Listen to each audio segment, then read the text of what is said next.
Hello and welcome to my channel Ancient Vedic Astrology. I am your astro friend ज्योतिष गुरु श्री इंद्रजीत। दोस्तों, आज हम बात करेंगे प्रोफेशन के बारे में। वैसे तो प्रोफेशन के बारे में कुछ वीडियोस मैंने ऑलरेडी बनाया है।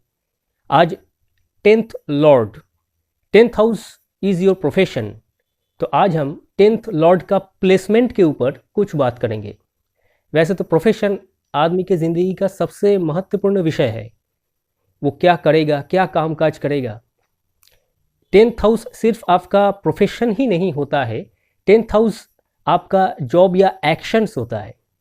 कुछ काम हम सिर्फ रोज़ी रोटी कमाने के लिए नहीं करते हैं, कुछ काम हम ऐसे ही करते हैं काम करने के लिए, कुछ हमारे मन के इच्छा के लिए, वो भी 10th हाउस है। 10th हाउस उसके मन की इच्छा के अनुसार काम भी होता है। तो 10th house is very important house. वो आपके कामकाज का है, वो आपके मान सम्मान का है।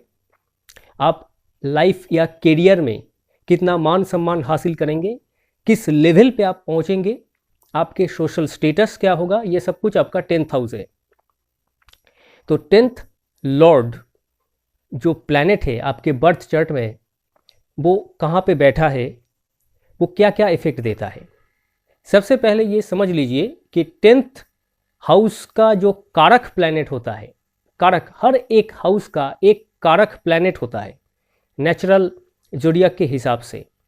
जैसे मान लीजिए 5th हाउस आपका होता है इंटेलिजेंस लेवल, 5th हाउस होता है संतान का। तो 5th हाउस का कारक कौन है? जुपिटर यानी बृहस्पति। किसी भी चार्ट में 5th हाउस का कारक प्लैनेट जुपिटर ही होगा, क्योंकि जुपिटर संतान का कारक है और 5th हाउस से संतान ही देखा जाता है, 5th हाउस से इंटेलिजेंस भी देखा जाता है, वो भी जुपिटर है। तो किसी भी तरीके से 10th हाउस आपके कर्म का है, आपके कामकाज का है, और कर्म का कारक शनि है। तो 10th हाउस का कारक सबसे पहले आता है शनि, दूसरा आता है जुपिटर। जुपिटर इसलिए आता है क्योंकि आप कर्म के माध्यम से क्या करते हैं, अपना लाइवलीहुड, आप अपने ज़िंदगी में टिके रहने का जो सामान है, आप चाहे वो पैसा है या जो ऑल रिसोर्सेस है, वो सब कुछ कमाते हैं। इसीलिए Jupiter is the life force. तो 10th हाउस का दूसरा कारक जुपिटर भी है। 10th हाउस का तीसरा कारक, जो कि मैंने कहा कि 10th हाउस मान सम्मान का है, आपके सोशल स्टेटस या प्रेस्टीज का है, इसीलिए उसके रिस्पेक्ट में कारक प्लैनेट होता है सन यानी रवि। तो तीनों प्लैनेट हिसाब के अंदर आ जाता है 10th हाउस का कारक के रूप में। एक होता है शनि यानी सैटर्न, दूसरा है जुपिटर बृहस्पति, और तीसरा सन रवि। ये तीनों प्लैनेट 10th हाउस के कारक है। तो आपके बर्थ चार्ट में 10th लॉर्ड जहाँ पर भी बैठा है, वहाँ पे ये तीनों प्लैनेट का इफेक्ट्स आएंगे। दोस्तों, किस रूप में आएंगे, इस चार्ट के जरिए आप लोगों को एक्सप्लेन करने की कोशिश करेंगे। ये एक बात हो गया कि 10th लॉर्ड कहाँ पे बैठा है। दूसरा, 10th लॉर्ड अपने 10th हाउस से कितना दूरी में है, वो भी बहुत कुछ दर्शाता है।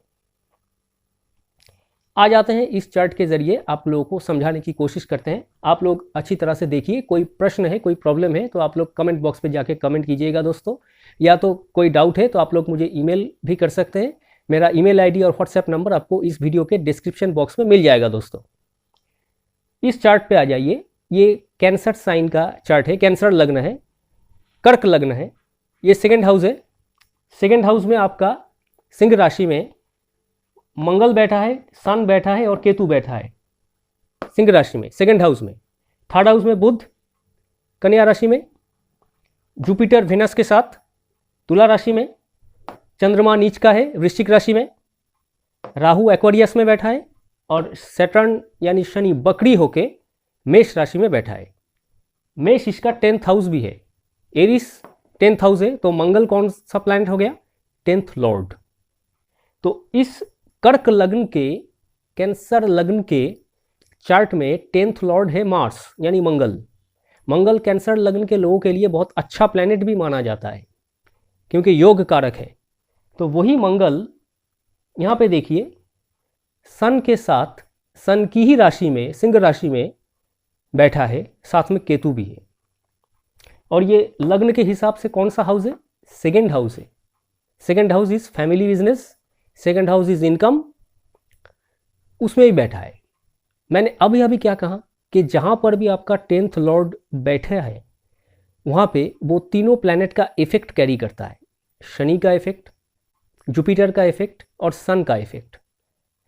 सन मान सम्मान प्रतिष्ठा इसके लिए, जुपिटर लाइवली फोर्स, सैटर्न कर्म, रूल्स रेगुलेशन रेस्ट्रिक्शन। तो यहाँ पे देखिए मंगल जो कि 10th हाउस का स्वामी है, लॉर्ड है, वो सन के साथ सन की ही राशि में बैठा है और 10th लॉर्ड सन का इफेक्ट भी कैरी करता है। तो यहाँ पे सन काफ़ी ज़बरदस्त पिक्चर में आ रहा है। 10th लॉर्ड सन के साथ है, रवि के साथ है, सिंह राशि में है, रवि के घर में है और 10th लॉर्ड खुद भी सन का एक इफेक्ट कैरी करता है अपने साथ, क्योंकि वो 10th लॉर्ड है। तो सन ही सन नज़र आ रहे हैं। सन का इफेक्ट इतना ज़्यादा ज़बरदस्त है तो आदमी सरकारी फेवर ज़रूर पाता है ज़िंदगी में। सन खुद सरकार को ही दिखाता है। दूसरा सरकारी फेवर करने वाला प्लैनेट है जुपिटर, बृहस्पति। 10th लॉर्ड अपने साथ जुपिटर का इफेक्ट भी कैरी करता है। जुपिटर का इफेक्ट भी वो इस सेकंड हाउस में सिंह राशि में कैरी कर रहा है, यानी जुपिटर या सन दोनों का इफेक्ट ही मंगल के साथ सेकंड हाउस में उसके इनकम के घर में बैठा है। तो आदमी ज़बरदस्त तरीके से कोई सरकारी कर्मचारी होगा, वो भी टॉप पोजीशन में। दूसरा शनि का इफेक्ट भी सेकंड हाउस में कैरी कर रहा है। शनि का सेकंड हाउस में इफेक्ट कैरी करने का मतलब है इसको बहुत ज़्यादा मेहनत करना पड़ेगा इसके बाकी सब जो कलीग्स है उसके कंपैरिजन में। शनि जब सेकंड हाउस में उसका जब इफेक्ट कैरी होता है इसका मतलब है आदमी को पैसे कमाने के लिए मेहनत ज़्यादा करना पड़ेगा। पैसा मिलेगा लेकिन मेहनत भी ज़्यादा करनी पड़ेगी। तो सेकंड हाउस में देखिए मंगल शनि का इफेक्ट भी कैरी कर रहा है, सन के साथ है, तो ये आदमी एक सरकारी नौकरी करता है और टॉप पोजीशन में है क्योंकि सन काफ़ी पावरफुल है, अपने ही घर में बैठा है। दूसरा देखिए इसका जो 10th हाउस है, यहाँ पे तो शनि बैठा है। 10th हाउस में बैठने वाला प्लैनेट के बाद में हम लोग बाद में बात करेंगे कि 10th हाउस में जो प्लैनेट बैठा है उसका भी कुछ रोल है, कुछ क्या बहुत ज़्यादा रोल है, हम उसके बारे में बाद में बात करेंगे। आज हम सिर्फ 10th लॉर्ड का बात कर रहे हैं। 10th लॉर्ड कहाँ पे बैठा है? 10th लॉर्ड जहाँ पे बैठा है उसके रिस्पेक्ट में देखिए ये सेकंड हाउस में बैठा है। सेकंड हाउस क्या होता है? उसका इनकम। तो इनकम सरकारी तरीके से हो रहा है या सरकारी किसी दफ्तर से हो रहा है, वो समझ में आ रहा है। दूसरा 10th लॉर्ड मंगल अपने घर से यानी 10th हाउस से कितना दूरी में है? 1 2 3 4 5 5th हाउस में। 5th हाउस क्या होता है? अपने 10th हाउस से वो 5th पोजीशन में है। 5th हाउस होता है सम अमाउंट ऑफ रिस्क, उसको कुछ रिस्क भी लेना है। अब प्लैनेट का नेचर आपको बता देगा कि रिस्क किस तरीके का है। यहाँ पे देखिए प्लैनेट का नेचर मतलब कौन सा प्लैनेट है? मार्स किसके साथ है? सन, साथ में केतु भी है। केतु क्या होता है? केतु एक ऐसा प्लैनेट होता है जो कि पहरेदार है। पहरेदार है क्योंकि केतु का रिप्रेजेंटेशन डॉग होता है। डॉग वफादार होता है और वो पहरेदार की काम ही करता है। तो विजिलेंस डिपार्टमेंट जो होता है, तो इस तरीके से देखिए 5th house risk and vigilance. तो आदमी एक सरकारी कर्मचारी है, वो किसी एक दफ्तर का काम काज पे निगरानी रख रहा है, वो उस पर विजिलेंस मेंटेन कर रहा है और ताकि कुछ गड़बड़ ना हो इस तरीके का कोई कामकाज करता है। अब क्या करता है? सेकंड हाउस में देखिए सरकारी काम कर रहा है, मार्स है, केतु है, सन है, तीनों फायरी प्लैनेट है दोस्तों। सन फायरी प्लैनेट है, आग उगलने वाला। मार्स वो भी फायरी है, केतु वो भी फायरी है, फायर है इन सब में, और वो तीनों सन के घर में बैठा है तो फायर रिलेटेड कुछ काम करता है। फायर रिलेटेड क्या काम करता है?